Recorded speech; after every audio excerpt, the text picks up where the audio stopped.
कठोपनिषद की बात आपको पहले 2 बार 3 बार प्रारंभ हुई और बीच में रह गई, तो भूमिका तो इसकी सुनाई ही है।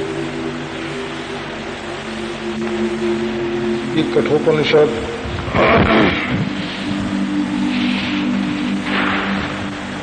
प्रसिद्ध उपनिषदों में से एक है।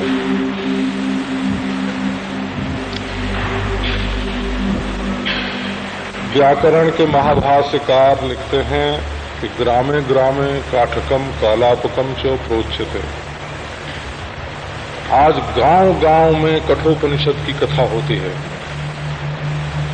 अब से 2000 बरस पहले, 2500 बरस पहले गांव गांव में कठोपनिषद का प्रचार था, क्योंकि इसमें सत्य है, इसमें न्याय है, इसमें पितृभक्ति है, इसमें सत्याग्रह है, इसमें वैराग्य है, इसमें मृत्यु का सामना है, और किसी भी प्रलोभन के सामने नचिकेता झुकता नहीं है, क्योंकि वो अग्नि है। अग्नि, नचिकेता माने संस्कृत में अग्नि होता है। जैसे आग में आकर के सब भस्म हो जाता है, वैसे सारे प्रलोभन जिज्ञासु नचिकेता की बुद्धि में आकर के भस्म हो जाता है। और इसका उपदेश करते हैं स्वयं मृत्यु के देवता यमराज। संपूर्ण प्रपंच का जहां अभाव हो जाता है, वहां एक ओर परब्रह्म परमात्मा और दूसरी ओर प्रपंच का अभाव, महाप्रलय महाप्रलय महाप्रलय, वहां बैठ करके यमराज इस सत्य कथा का उपदेश करते हैं। उसमें से दूसरे अध्याय की तीसरी बल्ली अब प्रारंभ करते हैं।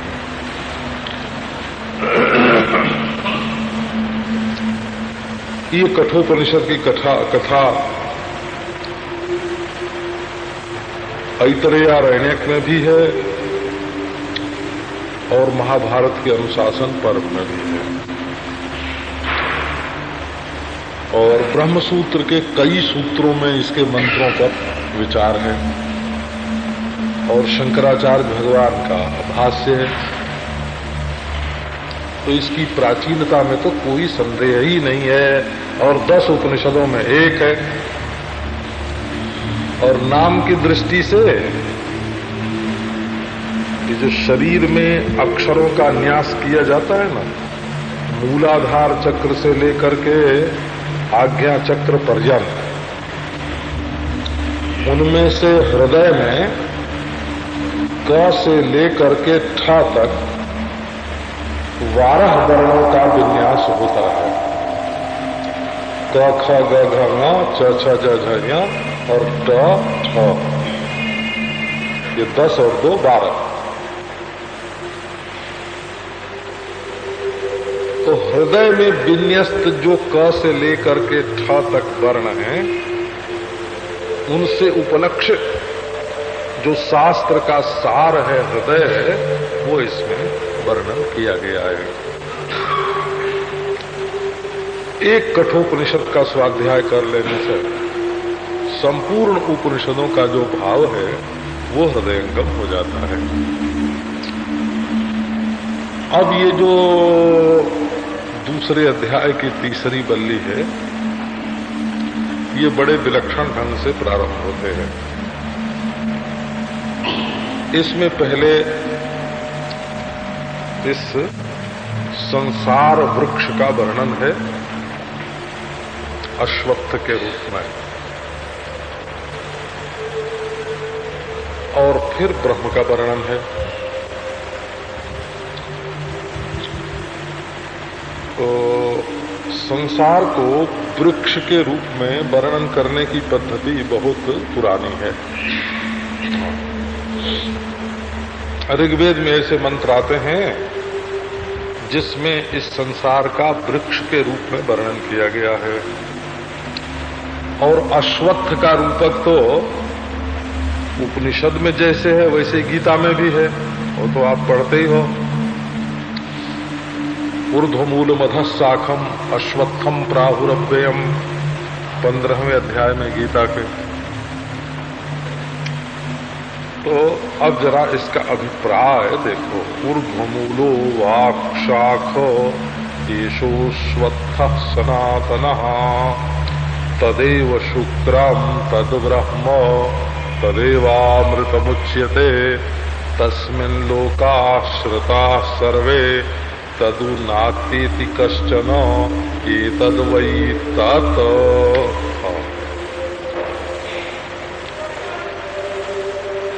पहले संसार रूपी अश्वत्थ वृक्ष का वर्णन करते हैं। अश्वत्थ शब्द का एक अर्थ होता है पीपल। जैसे पीपल का पेड़ होता है, दुनिया के सब भूत प्रेत उस पर निवास भी करें, है ना, और वासुदेव के रूप में उसकी पूजा भी हुए। वो वासुदेव भी है और भूत प्रेत का आश्रय भी है। और नारायण, जरा सी हवा चली और पत्ते खड़खड़ाने लगे, एक रूपता नहीं है। और सारी तुलना करके बतावेंगे कि वृक्ष के साथ इस संसार की क्या तुलना है, वो तो अभी आगे प्रसंग आता है। अश्वत्थ शब्द का नैरुक्त अर्थ है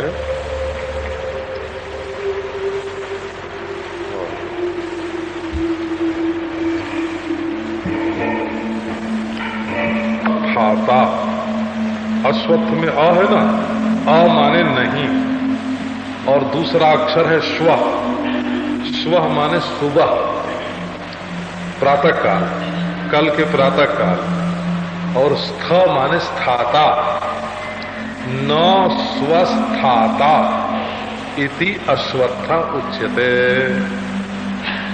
जो कल सुबह तक नहीं रहेगा, मिट जाएगा, उसका नाम अश्वत्थ है। अश्वत्थ। फिर इसको वृक्ष क्यों कहा? ओ वृष्टु छेदने, वृश्च्यते छिद्यते इति वृक्षा। वृष्ट धातु से स प्रत्यय होने पर ये वृक्ष शब्द बनता है। ओ वृष्टु छेदने धातु। इसका अर्थ है कि जिसकी काटने से ही निवृत्ति होवे, वृक्ष भी बोल दिया है। तो ये कल तक नहीं रहने वाला, परंतु बदलते बदलते बदलते ये परिणामी नित्य है, अनादिकाल से आ रहा है, सनातन। और ये परिणामी रूप से नित्य है।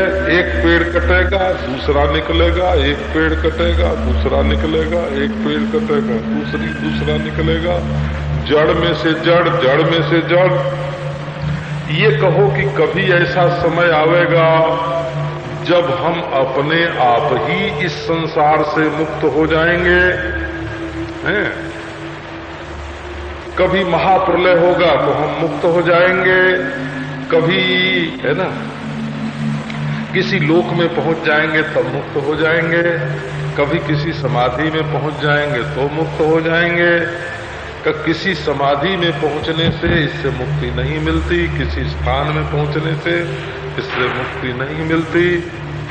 इसको तो असंग शस्त्रेण दृढ़ेन छित्वा ततः पदम तत्परिमार्गितव्यम। वृक्ष इसको इसलिए कहते हैं कि इसको काटना पड़ेगा। जब तक तुम स्वयं प्रयत्न करके इस संसार वृक्ष को काटोगे नहीं, ये अपने आप इससे छुटकारा नहीं मिल सकता, इसको काटना पड़ेगा। तो ये दो बात जो कही गई, अश्वत्थ होना और वृक्ष होना, ये दोनों बात वैराग्य के लिए कही गई। क्योंकि जिसको अपरिच्छिन्न ब्रह्म तत्व का ज्ञान चाहिए, अनुभव चाहिए, यदि कहीं परिच्छिन्न से ही वो राग द्वेष कर बैठे हैं, तो या तो उसके मन में दुनिया का कोई दोस्त भर जाएगा या तो दुनिया का कोई दुश्मन भर जाएगा। राग द्वेष उस चीज को कहते हैं कि जो बाहर से दोस्त और दुश्मन की फोटो लेकर हमारे दिल में बसा दे। राग माने रंगीनी, द्वेष माने नफरत, दुश्मनी। अगर तुम किसी से भी दुश्मनी करोगे, एक तृण से भी, एक कीड़े से भी, तो तुम चाहोगे तो ये कि ये गांव में न रहे, लेकिन वो कहां आके रहने लगेगा? तुम्हारे कलेजे में आकर के रहने लगेगा, है ना? वो तुम्हारे दिल में बस जाएगा। बिल्कुल अपने उद्देश्य के विपरीत आचरण हो जाएगा। चाहते हो कि गांव में न रहे, प्रांत में न रहे, देश में न रहे, और द्वेष करोगे तो वो देश में से, प्रांत में से, गांव में से और अंतरंग हो करके तदाकार वृत्ति होगी। कुमारिल भट्ट ने लिखा, नेश्यते जह परस्थोपि, जिस चीज को तुम दूसरी जगह भी नहीं रहने देना चाहते, उसको अपने दिल में धारण करना पड़ेगा। ये द्वेष की महिमा है। इसलिए यदि किसी का किसी एक तृण से भी द्वेष होगा तो उसके अंतःकरण में तृण का आकार होगा, उसको आंख बंद करने पर तृण दिखेगा। और यदि एक चींटी से भी मोह होगा तो उसको आंख बंद करने पर अपने दिल में चींटी दिखेगी। तो जो अपरिच्छिन्न ब्रह्म तत्व का साक्षात्कार करना चाहता है, उसको गुणी से गुणी परिच्छिन्न के प्रति भी राग नहीं होना चाहिए, और दोषी से दोषी परिच्छिन्न के प्रति भी द्वेष नहीं होना चाहिए। ये जो राग द्वेष का शैथिल्य है, इसी को वैराग्य बोलते हैं। तो जब तक तुम परिच्छिन्न के साथ उलझोगे, राग द्वेष करोगे, तब तक अपरिच्छिन्न का बोध नहीं होगा। इसलिए इसको अश्वत्थ वृक्ष कह करके समझाते हैं। हमने जितने सिद्ध महापुरुष देखे हैं, हम मंडलेश्वरों की बात नहीं करते, न महंतों की, न मठाधीशों की,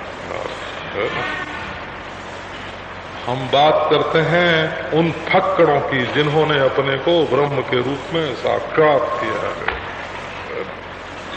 उनका जीवन अविरोधी होता है। अविरोधी जीवन। हमारा जीवन दर्शन क्या है? हमारा जीवन दर्शन है अविरोधी।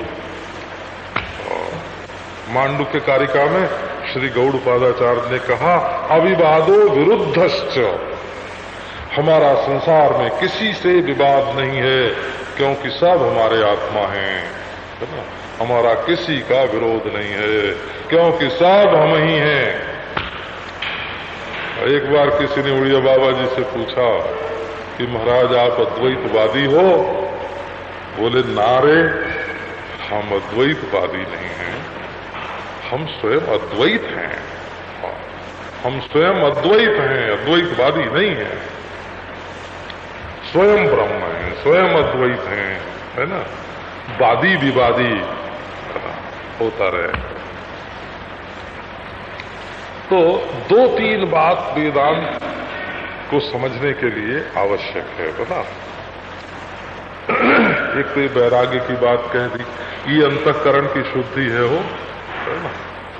ये विवेक से जब तुम सोचोगे कि हमारे दिल ब्रह्म में लगे, तो जहां राग है, द्वेष है, वो चीज तुम्हारे दिल को खींचती है, तो राग द्वेष छोड़ोगे तो उधर से दिल हटेगा।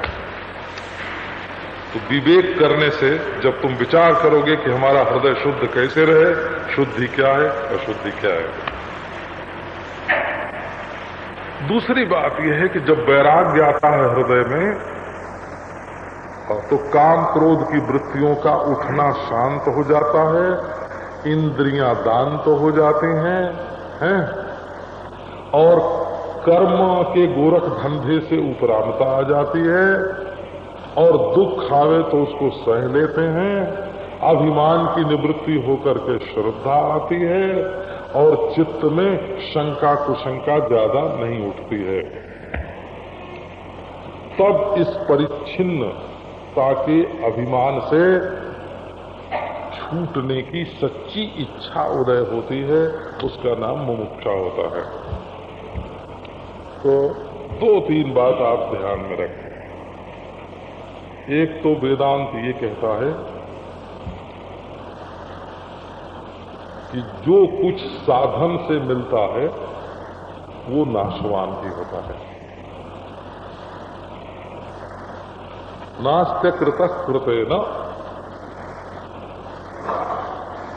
यदि तुम साधन करोगे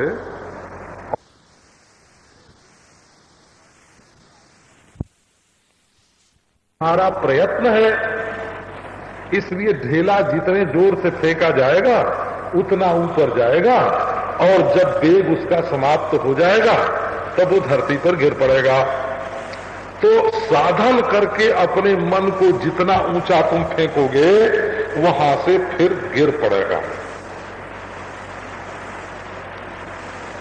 तो जो साध्य वस्तु है, साधन से साध्य है, जो मेहनत मजदूरी के रूप में मिलती है, जहां हम चल के पहुंचते हैं, जिसको करके पाते हैं, वो वस्तु नाशवान है। जो साधन साध्य है वो अनित्य है, चाहे उसका नाम स्वर्ग हो और चाहे उसका नाम ब्रह्मलोक हो, चाहे कोई भी दूसरा लोक हो, जो साधन साध्य है वो अनित्य है, उससे वैराग्य होना आवश्यक है। और जो परब्रह्म परमात्मा है वो साधन साध्य नहीं है, वो सिद्ध है। वो साधन से उत्पन्न नहीं होता, वो उत्पाद्य नहीं है। जैसे घड़ा बनाते हैं ऐसे ब्रह्म को बनाना नहीं है, और जैसे घड़ा दूसरे के घर से उधार मांग लाते हैं तो काम चल जाता है, वैसे दूसरे के अनुभव से काम नहीं चलेगा, आप पे नहीं है। और ये कोई संस्कार डालने की चीज नहीं है। क्या पवित्र पवित्रो बा करके जल छिड़क दो ब्रह्म हो गए, तो उत्पाद्य नहीं, आप पे नहीं, संस्कारज्य नहीं और विकारज्य नहीं। दूध का दही बनाना हो तो जमा दो, तो घड़े को फोड़ना हुआ फोड़ दिया, घड़े में वरुण का स्थापन कर दिया, संस्कार कर दिया, स्वस्तिक लगा दिया और वरुणस्योत्तम्बनमसि कर दिया, मंत्र पढ़ दिया, जल भर दिया। तो घड़े को बनाना है, घड़े को दूसरे के घर से ले आना, घड़े का संस्कार कर देना है, या घड़े में गंदी चीज डाल दी तो अशुद्ध हो गया, या घड़े को फोड़ दिया। ऐसे ब्रह्म घड़े की तरह नहीं है, इसलिए किसी भी साधन के द्वारा ब्रह्म साध्य नहीं है। ब्रह्म अपने आत्मा का ही एक नाम है और वो स्वतः सिद्ध है। तो बोले कि भाई ब्रह्म तो है सिद्ध और साधन से जो साध्य है वो हमको चाहिए नहीं, तो फिर साधन क्यों करें? तो बोले साधन इसलिए नहीं किया जाता कि हमको ब्रह्म मिले, तो साधन काहे को किया जाता है? इसलिए कि हमारे अंतःकरण में जो अशुद्धियां भरी हैं वो निकल जाए, है ना। अपने अंतःकरण में जो काम है, क्रोध है, लोभ है, मोह है, राग है, द्वेष है, उनके निवारण के लिए साधन किया जाता है। आपको ये बात सुना मैं, ये विचार जो किया जाता है, ये विचार भी ब्रह्म प्राप्ति के लिए नहीं किया जाता। प्रमाण उसको कहते हैं कि जो प्रमाणांतर से अनधिगत और प्रमाणांतर से अबाधित वस्तु का साक्षात्कार करावे उसको प्रमाण बोलते हैं। ये तो हमने परिभाषा बोल दी। आप इसको समझो, आंख प्रमाण है। कैसे प्रमाण है? कि ये रूप नाम की जो चीज है ना, काला, पीला, हरा, नीला, ये है विषय, समझो। तो ये प्रमाणांतर से अनधिगत है। माने कान से हम लाल, पीला, हरा नहीं देख सकते, नाक से नहीं देख सकते, जीभ से नहीं चख सकते, त्वचा से लाल, हरा, पीला नहीं जान सकते। तो जो चीज और किसी भी तरीके से, तरकीब से न मालूम पड़े और किसी एक चीज से मालूम पड़े, तो रूप के ज्ञान में नेत्र प्रमाण है। अब नाक कहे कि रूप नहीं है, कान कहे कि रूप नहीं है, जीभ कहे कि रूप नहीं है, तो इनके कहने का कोई असर नहीं है। प्रमाणांतर माने नाक, जीभ, कान, त्वचा आदि से अज्ञात, इनसे तो रूप मालूम नहीं पड़ा और इनके मना करने से रूप कटता नहीं। ऐसी चीज को आंख बताती है, इसलिए आंख प्रमाण है। और आंख से जो चीज नहीं मालूम पड़ती उसको नाक बताती है, गंध को, इसलिए नाक प्रमाण है। इनसे जो चीज नहीं मालूम पड़ती उसको कान बताता है, इसलिए कान प्रमाण है ना। तो प्रमाण शब्द का अर्थ यह है प्रमाणांतर से अनधिगत और प्रमाणांतर से अबाधित, जिसको दूसरे प्रमाण काट न सके हैं और दूसरे प्रमाण से मालूम न पड़ सके। जो अपने विषय का एकमात्र बोधक होए उसको प्रमाण बोलते हैं। अब आप देखो, अपरिच्छिन्न जो ब्रह्म है, सत्यं ज्ञानम अनंतम ब्रह्म, संपूर्ण परिच्छिन्नताओं का जो अधिष्ठान है, संपूर्ण परिच्छिन्नताओं का जो प्रकाशक है, संपूर्ण परिच्छिन्नताओं के भावाभाव का जो एकमात्र अद्वितीय साक्षी है, उसको आप किस प्रमाण से जानोगे?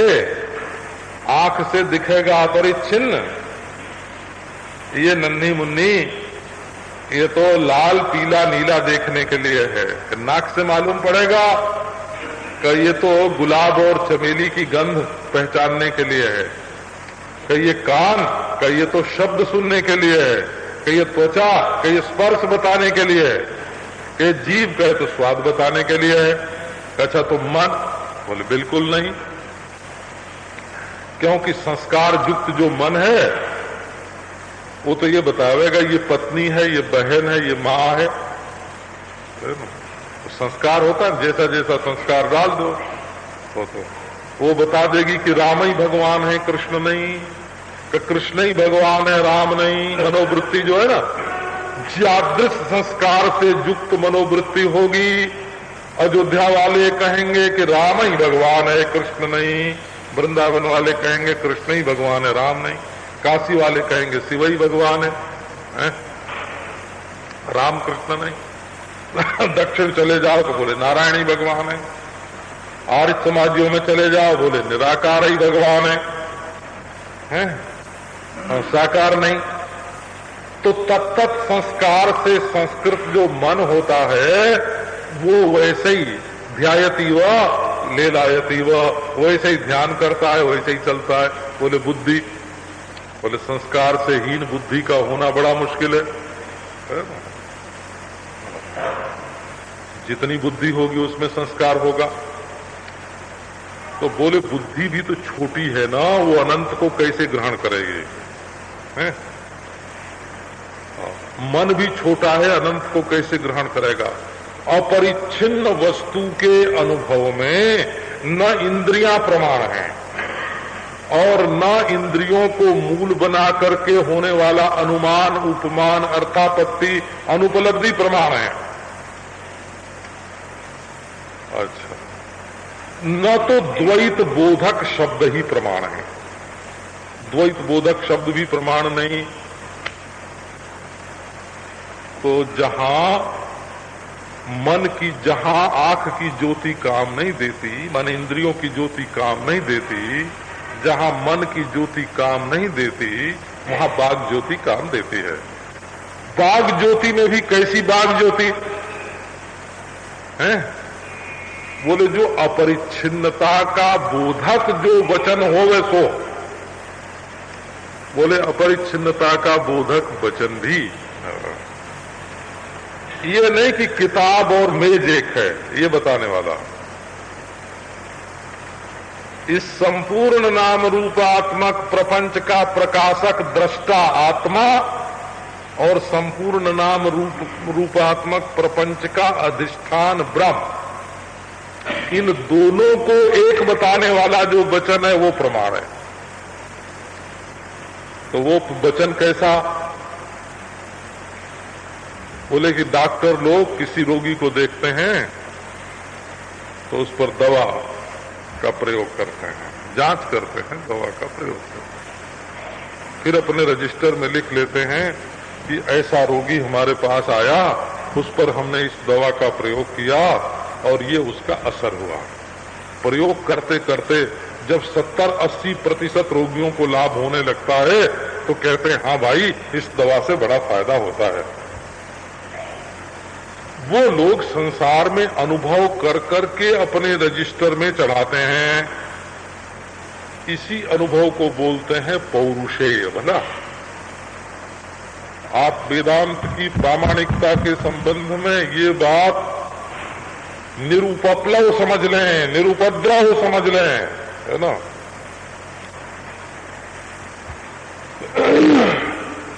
कि ये अनुभव करके लिखा जाता है एक शास्त्र, वो अनुवादक शास्त्र उसको बोलते हैं। प्रकारांतर से ज्ञान हुआ, आंख से ज्ञान हुआ और पोथी में लिख लिया गया, है ना। नाक से ज्ञान हुआ और पोथी में लिख लिया गया, जीव से ज्ञान हुआ और पोथी में लिख लिया गया, मन से ध्यान हुआ और पोथी में लिख लिया गया, बुद्धि से विचार हुआ और पोथी में लिख लिया गया। और नहीं, यहीं तक नहीं, साक्षी का दृश्य हुआ और पोथी में लिख लिया गया। सुषुप्ति जो है ना वो दृष्टा को दिखती है वो। हाँ, तो दृष्टा सुषुप्ति को देखता है, ये बात पोथी में देख कर लिखी गई। ये हमारे वेदांती भामतीकार वाचस्पति मिश्र, भगवान श्री शंकराचार्य, अप्पय्य दीक्षित, ये कहते हैं कि जागृत स्वप्न सुषुप्ति का दृष्टा है आत्मा। ये बात तो तीनों अवस्थाओं में देख ली गई कि मैं ही साक्षी हूं और पोथी में लिख दी गई। अगर केवल साक्षीपना बताना हो तो एक आदमी स्वस्थ होके शांत होके बैठ जाए और देख ले कि जागृत स्वप्न सुषुप्ति का दृष्टा मैं हूं। लेकिन ये हमर्थ जो है ये तो विचार सिद्ध है, युक्ति सिद्ध है। और यदि विचार और अनुभव सिद्ध है, यदि युक्ति विचार और अनुभव से सिद्ध का ही प्रतिपादन वेदांत करता तो वेदांत प्रमाण ही नहीं है। फिर क्यों? तो बोले तो अनुवादक है। अनुवादक कैसे है? कि एक प्रमाण से, माने अनुभव रूप प्रमाण से जब ये बात मालूम हो गया कि आत्मा दृष्टा है, तब जैसे डॉक्टर ने अपने रजिस्टर में लिखा वैसे वेदांत ने लिखा। तो तब वेदांत कैसे बोलता है? ये वेदांत की शुरुआत है, वो ककारा है वेदांत का। बोले भाई, वेद अथा तो ब्रह्म जिज्ञासा, मैं दृष्टा हूं, मैं साक्षी हूं, ये तो स्वतः सिद्ध अनुभव है। हाँ, डॉक्टर लोगों ने रोग पर दवा का प्रयोग किया, फायदा हुआ, लिख दिया। और जागृत स्वप्न सुषुप्ति में हम दृष्टा, समाधि में हम दृष्टा, शांति में हम दृष्टा, न हम करता है न भोगता है। कर्म आते हैं और जाते हैं, भोग आते हैं और जाते हैं, हम तो एक रस रहते हैं। दुनिया बह रही है और हम देख रहे हैं। वेदांत ये बताना चाहता है कि ये जो बहती हुई दुनिया है ये ब्रह्म से भिन्न नहीं है। देश से परे जो ब्रह्म उससे अलग देश नहीं है, काल से परे जो ब्रह्म उससे अलग काल नहीं है, वस्तु से परे जो ब्रह्म उससे परे वस्तु नहीं है। और ये जो देश काल वस्तु के भावाभाव का अधिष्ठान ब्रह्म सो आत्मा है। वेदांत का कहना है कि हमारे सिवाय, ये वेदांत का दावा है कि इसको संसार का दूसरा कोई संप्रदाय, कोई धर्म, कोई रीति, कोई नीति, है ना, कोई युक्ति, कोई तर्क, स्थिति, कोई साधना इस बात का साक्षात्कार करवाती है, इस बात का करवाता है तो अकेला वेदांत। ये वेदांत की अपनी अपूर्वता है। वो कहता है कैसे तुमने क्या ब्रह्म को साक्षी था? जिस ब्रह्म को साक्षी देखेगा वो ब्रह्म नहीं होगा, वो तो साक्षी की दृष्टि का विलास होगा। लेकिन क्या साक्षी ने खुद ही अनुभव किया हम ब्रह्म है? कैसे अनुभव किया? उसको असल में ये ब्रह्म, मैं ही अनंत हूं, मैं ही अद्वय हूं, या तो उसके अंतःकार पड़ा हुआ था, है ना, और किसी कारण से प्रतिबद्ध था और प्रतिबंध की निवृत्ति होना साकार हो गया, या तो ये मानो वेदांत का संस्कार उसके था, किसी कारण से प्रतिबद्ध था, वो जागृत हो गया। के लिए संसार का खो जाना भी जरूरी है। वो कहाँ खोवे? समाधि में करना वो तो फिर निकलेगा।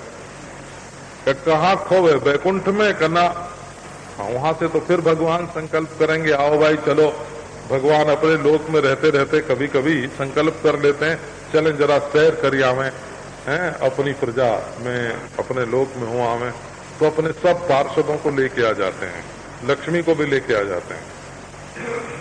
वैकुंठ से बाहर निकलना होता है भगवत संकल्प से, भले हो गए, परंतु भगवत संकल्प से भी वैकुंठ से, गोलोक से, साकेत से, कैलाश से बाहर निकलना होता है।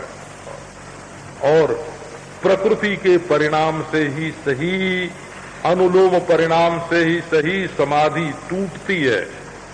स्वर्ग में धर्म की गति समाप्त हो जाने पर वहां से गिरना होता है, परंतु ये न समाधि है, न वैकुंठ है, न स्वर्ग है, न ये लोक है, न परलोक है।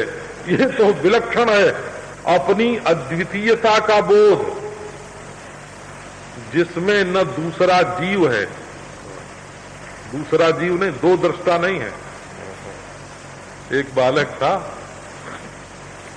तो वो कहता था कि बस हम ब्रह्म हैं, हम ब्रह्म हैं, हम ब्रह्म हैं। तो एक दिन विपिन बाबू ने जिरह कर ली उससे, तो बोले कि तू रोता है? बोले मैं थोड़ा ही रोता हूँ, शरीर रोता है। तो तू खाता है? बोले शरीर खाता है। तेरे माँ बाप हैं? बोले शरीर के माँ बाप हैं। तो फिर बोले कि देख, एक तू ब्रह्म, एक तू दृष्टा है, एक ये दृष्टा है। बोले हाँ, एक दृष्टा मैं, एक दृष्टा ये। तो बोले खत्म हो गई बात, है ना। दृष्टा जहां दो हुए, जीव भेदो जगत सत्यम ईशोन्य इति चेत त्रयम त्यज्यते तई सदा सांख्य योग वेदांत सम्मते।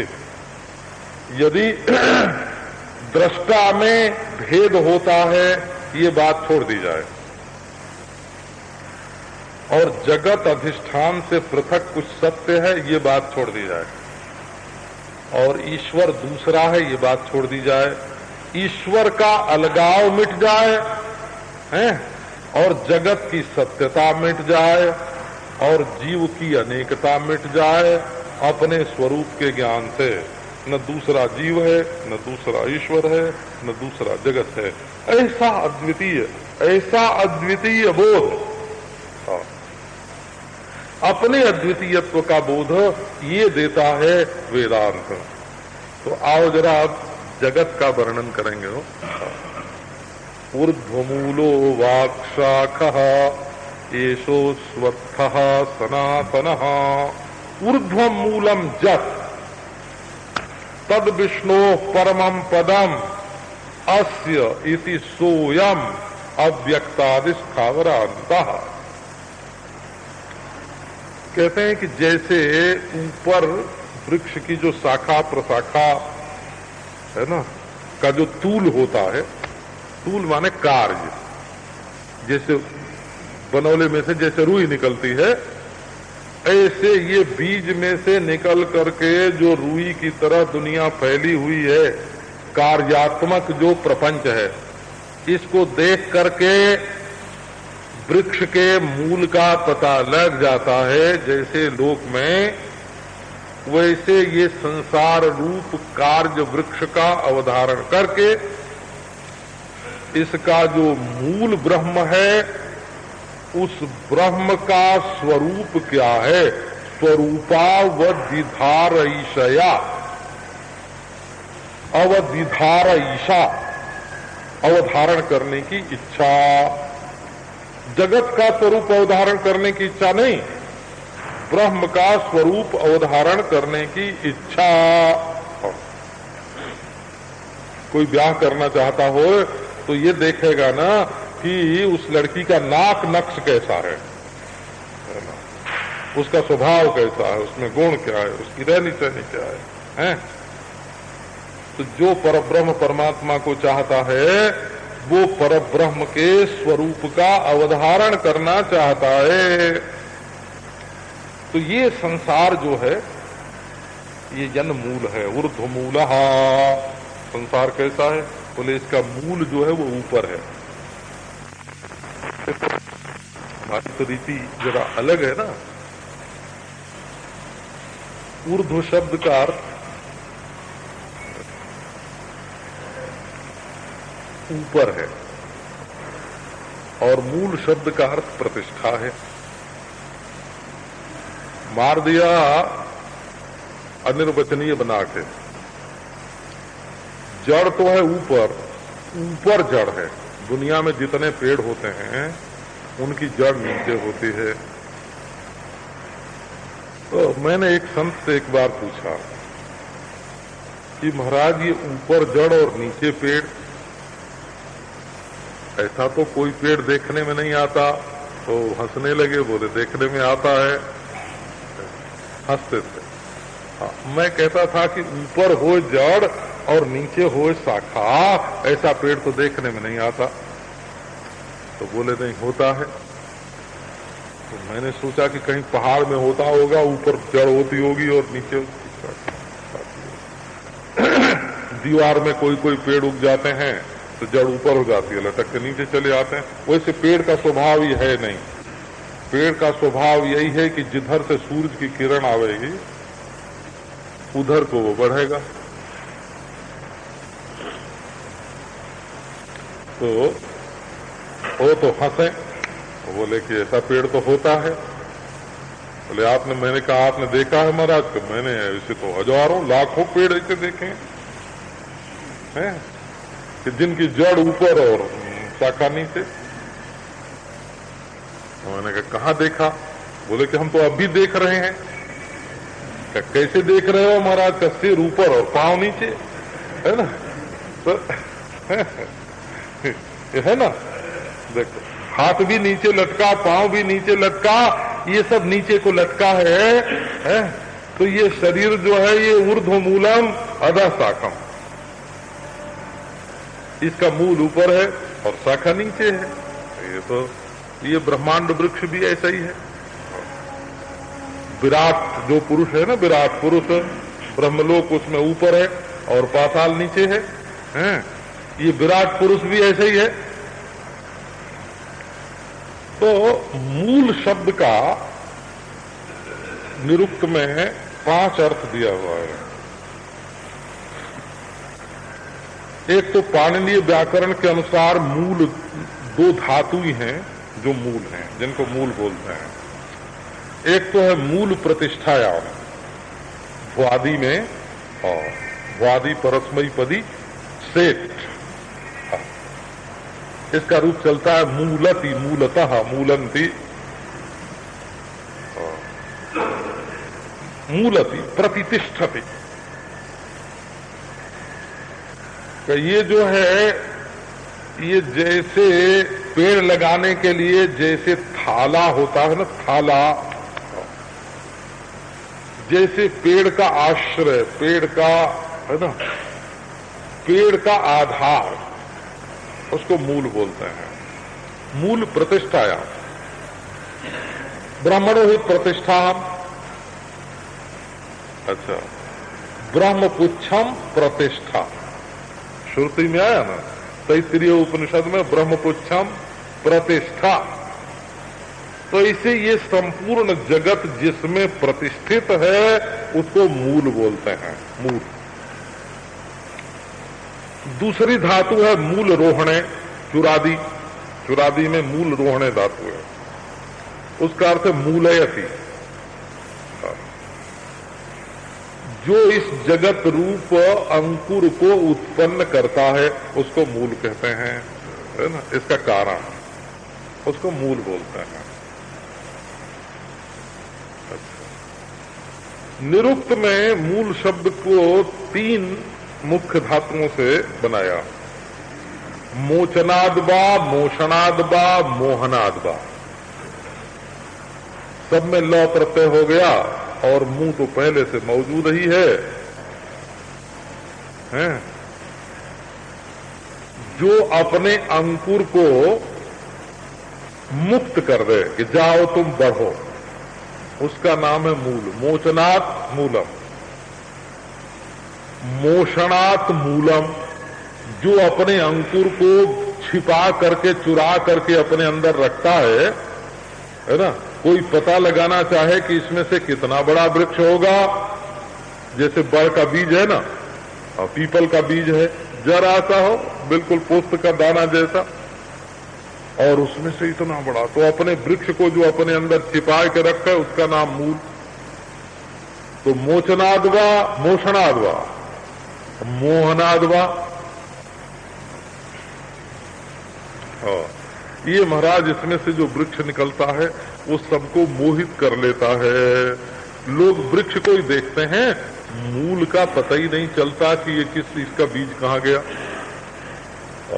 इसलिए मूल को मूल कहते हैं। अब जरा ऊर्ध्व शब्द के अर्थ पर विचार करो। तो मोचनाद मूलम, मोषणाद मूलम और मोहनाद मूलम। अब ये तो व्याकरण की निरुक्त की बात हो गई। अब ऊर्ध्व शब्द के अर्थ पर विचार करें। तो ऊर्ध्व का अर्थ सामान्य रूप से लोग समझते हैं ऊपर।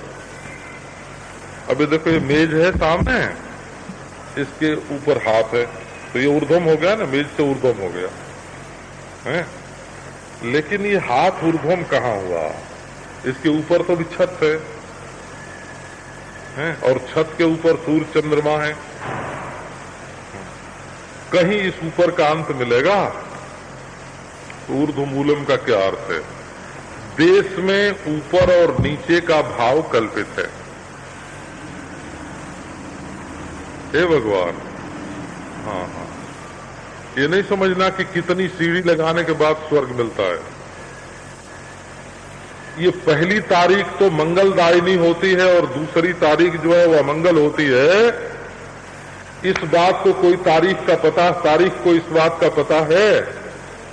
काल में कहीं सोमवार मंगलवार होता है, काल में कहीं सायंकाल प्रातःकाल होता है ना। तो विभिन्न उपाधियों के कारण काल में इसकी कल्पना हो जाती है। तो जरा बात ध्यान से, ऊर्ध्वमूलम का अर्थ क्या होता है? काल में ऊर्ध्वता क्या है? यदि हम कहें कि मम पंचम पुरुषात् ऊर्ध्वम, ईसा से पूर्व 5वीं शताब्दी, क्या अर्थ हुआ? ईसा से पहले, हाँ, ईसातः ऊर्ध्वम, ईसा से पहले माने 20वीं शताब्दी ईसा की समय है, तो 500 बरस पहले माने 2500 बरस पहले, ऐसा होगा। और यदि ऐसा कहें कि अब से 1 शताब्दी के बाद, तो उसके लिए भी ऊर्ध्वम शब्द का प्रयोग होगा संस्कृत में। 1 शताब्द्याः ऊर्ध्वम एवं भविष्यति, 1 शताब्दी के बाद ऐसा हो जाएगा। तो ऊर्ध्व किधर रहता है, पहले की ओर कि पीछे की ओर? ये काल में ऊपर, काल में पहले और पीछे कल्पित है, कोई पहले पीछे नहीं होता। काल बिल्कुल एक रस अपने अधिष्ठान ब्रह्म में द्रव्य की उपाधि से, सूर्य चंद्रमा आदि की उपाधि से चमक रहा है, और देश जो है वो अपने आश्रयभूत ब्रह्म में द्रव्य की उपाधि से ही पूर्व पश्चिम उत्तर दक्षिण ऊपर नीचे बना हुआ है। और वस्तु में कौन पहले, गेहूं पहले कि तना पहले है? अंकुरात् ऊर्ध्वम फलम, फलाद ऊर्ध्वम अंकुरः, फल के बाद अंकुर और अंकुर के बाद फल, उसमें ऊर्ध्व क्या हुआ? तो ऊर्ध्व मूलम का अभिप्राय ये हुआ कि देश काल और वस्तु के कल्पित जो ऊर्ध्वाधो विभाग हैं, वो जिसमें नहीं होते उसका नाम है ऊर्ध्व। ऊर्ध्व माने देश कल्पना, काल कल्पना, वस्तु कल्पना का अधिष्ठान भी और प्रकाशक भी। जहां वस्तु कल्पित होती है वहां प्रकाशक और अधिष्ठान एक ही होता है। कल्पित जो सर्प है उसका अधिष्ठान रज्जु नहीं है, जो कल्पना का प्रकाशक है वही सर्प का भी प्रकाशक है। इसलिए इस कल्पित देश काल वस्तुआत्मक प्रपंच का जो प्रकाशक है, दृष्टा है, वही अधिष्ठान है। यही तो वेदांत बताता है। वेदांत का अभिप्राय यही है कि जो इस प्रपंच को देख रहा है वही ब्रह्म है, और उस ब्रह्म में ये प्रपंच नाम की और कोई वस्तु नहीं है। ऊर्ध्वमूलम अवाक शाखः, अवाक माने प्रत्यय के रूप में, प्रत्यय सार के रूप में ब्रह्म है और प्रत्यय के रूप में ये शाखाएं हैं। एसो स्वतः सनातनः तद विष्णु परमं पदम। अब संसार वृक्ष का वर्णन इतने विस्तार से महाराज शंकराचार्य भगवान ने किया है भाष्य में कि कहते हैं कि अव्यक्त से लेकर के स्थावर पर्यंत ये संसार वृक्ष है, संसार वृक्ष। इसको वृक्ष क्यों कहते हैं? क्योंकि ये वृक्ष है। ये वृश्चिक शब्द जो है ना, वो तो आप जानते ही होंगे। वृश्चिक राशि नहीं हो, वृश्चिक माने बिच्छू है ना। जैसे बिच्छू आदमी को डसता है, वैसे ये वृश्चनात् वृक्ष है ना, ये आदमी को डसता है। अगर इसमें मन लगाओगे, इसमें फंस जाओगे, तो ये तुम्हें डसेगा, छोड़ेगा नहीं। ईश्वर से विमुख हुए, ईश्वर से विमुख हुए, ईश्वर दृष्टि छोड़ी। ईश्वर से विमुख होना माने ये नहीं कि पीछे ईश्वर सामने संसार, ये नहीं। ये जो दिखने वाला संसार है, इसी में यदि अधिष्ठान दृष्टि को छोड़ दिया, सब ब्रह्म ही प्रपंच के रूप में भास रहा है। राग द्वेष मत करो, अच्छे बुरे सबके रूप में वही है। और बोले ईश्वर दृष्टि जहां छूटी है ना, क्या लीला कर रहा है, क्या खेल है। ईश्वर दृष्टि छूटी और राग द्वेष आया, ब्रह्म दृष्टि छूटी और राग द्वेष आया। रागो लिंगम अबोधस्य, मूर्खता की पहचान क्या है? पूरे दुनिया के मोहब्बत में और नफरत में फंस जाना। रागो लिंगम अबोधस्य, अबोध की पहचान, मूर्खता की पहचान क्या है? ये विद्यारायण स्वामी का वचन है वो पंचदशी में, रागो लिंगम अबोधस्य।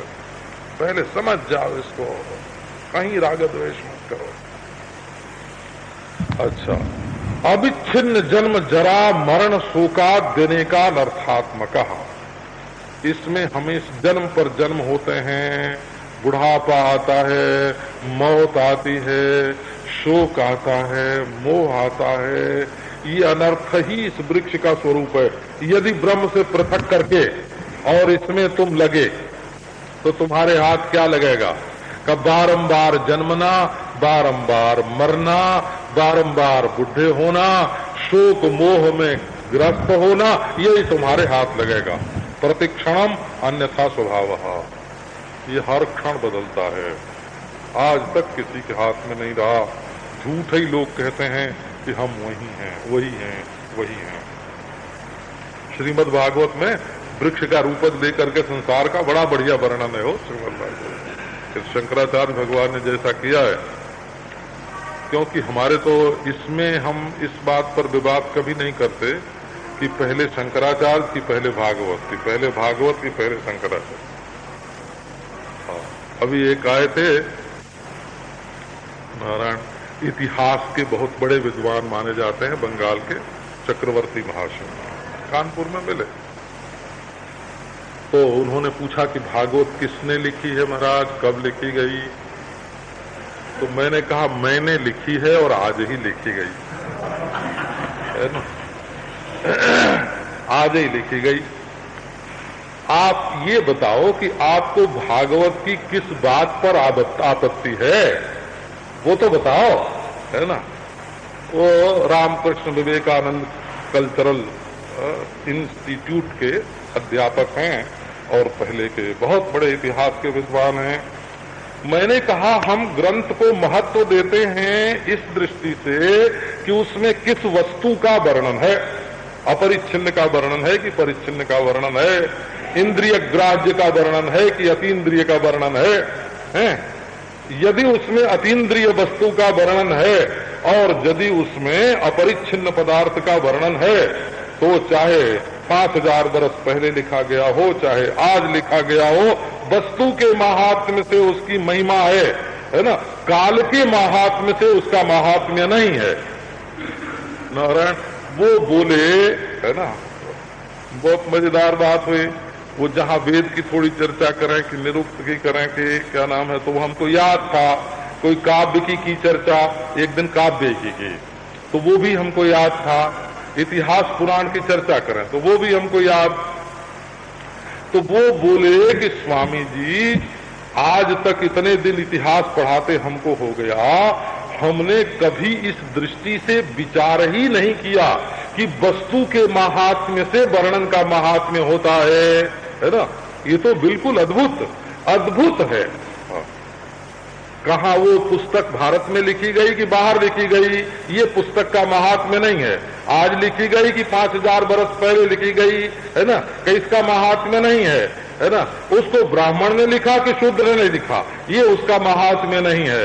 महात्म्य ये है कि उसमें है क्या है, मसाला क्या है। यदि उसमें अद्वितीयत्व का वर्णन है तो वेद है, ब्रह्म वेद आई ब्रह्म वेद, ताकि मानी वेद, भाषा अथवा संस्कृत करत भेद ब्रह्म छेद। नारायण तो आओ देश काल वस्तु में मत ये देखो, ये दुनिया जो है प्रतिक्षणम अन्यथा स्वभावः, बदल रही है, दुनिया बदल रही है। जैसे जादू का खेल हो, जैसे सूरज की किरणों में पानी दिख रहा हो, जैसे आकाश में गंधर्व नगर दिख रहा हो, प्रतिक्षण प्रतिक्षण बदल रही है, प्रतिक्षण। तो इसको वृक्ष का रूपक देकर के भागवत में बताया, एकायनोसौ द्विफलस्त्रिमूलः चतुरसः पंचविधश्चदात्मा सप्तत्वगश्च विटपो नवाक्षो दशच्छदी द्विखगो ह्यादि वृक्षा। ये संसार एक वृक्ष है। कैसा वृक्ष है? बोले इसकी जब मूल एक है, दो इसमें इसका आयन, इसकी प्रतिष्ठा एक है परमात्मा, दो इसमें फल लगते हैं सुख दुख, सत्व रज तम 3 इसके मूल हैं, धर्म अर्थ काम मोक्ष 4 इसके रस हैं, 5 इसके प्रकार हैं, शब्द स्पर्श रूप रस गंध, 6 इसकी उर्मियां हैं, भूख प्यास शोक मोह आदि, 7 इसमें धातुएं जो हैं ये त्वक हैं, और 8 इसमें डालियां हैं, 8 प्रकार की प्रकृति, और 9 खोड़र हैं, और 10 प्राण जो हैं इसके छद हैं, और 2 इस पर चिड़िया रहते हैं। भागवत में वृक्ष के रूप में इसका वर्णन है। ये संसार क्या है? बोले एक वृक्ष है। इसके चक्कर में नहीं पड़ना, इससे छूटना, ये ऐसे ही बदलता है, ऐसा बदलता है ना। ये रंग बदल है, ये रंग बदलता रहता है। आजकल के राजनीतिक लोग जैसे अपना दल बदलते हैं, दल बदल का जैसा जोर है ना, वो ऐसे ही ये जो संसार है इसका हमेशा से दल बदल पर जोर है ना। बस बदल रहा है, यहां से वहां, वहां से वहां, क्या बदलता है। भागवत में बताया कि जैसे एक झरना बह रहा हो, नदी गंगा जी बह रही हो, रोज आप जाके नहाएं तो मालूम पड़ेगा कि हम उसी गंगा जी में नहा रहे हैं जिसमें कल नहाया था, पर कल वाली गंगा जी तो कहाँ गई है? वो तो 25 मील प्रति घंटे के रफ्तार से बह रही है। अब बोलो, कल वाली गंगा जी का जल आज थोड़ा ही है। अच्छा, एक आम का पेड़ फला, वृक्ष फल लगा पेड़ में, कल भी देखा और आज भी देखा, मालूम पड़ता है जो कल देखा सो आज है, तो कल देखा सो तो बदल गया, आज तो बढ़ गया, वो पक गया। नारायण, एक दिया जलाया घर में, बोले जो घंटे भर पहले जलाया था सो अब है, बत्ती गई, घी गया, प्रतिक्षण धुआं उड़ रहा है, लौ जो है आसमान में समा रही है, वो कहां से है? तो ये संसार जो है ये बदल रहा है। इसमें जो ये ख्याल है कि जो कल था सोई आज है, और हम मोह कर रहे हैं, हम राग कर रहे हैं, हम द्वेष कर रहे हैं, अपने को कर्ता भोक्ता संसारी परिच्छिन्न मान करके जो इसमें फंस रहे हैं, ये सत्यानाशी विचार हैं और मनुष्य को बहुत बहुत दुख देने वाले हैं। इन विचारों से मुक्ति प्राप्त करने के लिए है ना, इसी जीवन में मुक्ति होती है, अभी मुक्ति होती है। असल में आप मुक्त हैं, भ्रांति से ही अपने को बद्ध मान रहे हैं। तो इस ज्ञान को देने वाला ये वेदांत है। अब कल सुनाएंगे। दुर्वासा जी को